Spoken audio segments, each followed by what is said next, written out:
All right, started on my raising and lowering section. I'm putting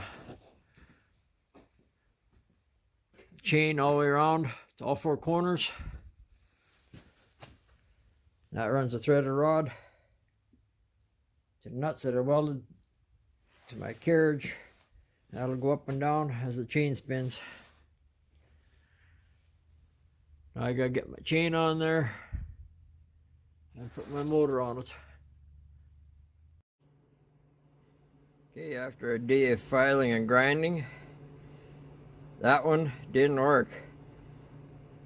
Too small. So I had to make that one. Try again.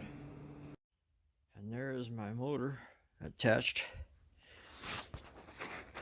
for it to raise her up and down. Just a heavy drill. Put on a tensioner, the idler, on to threaded rod in all four corners. That'll raise and lower.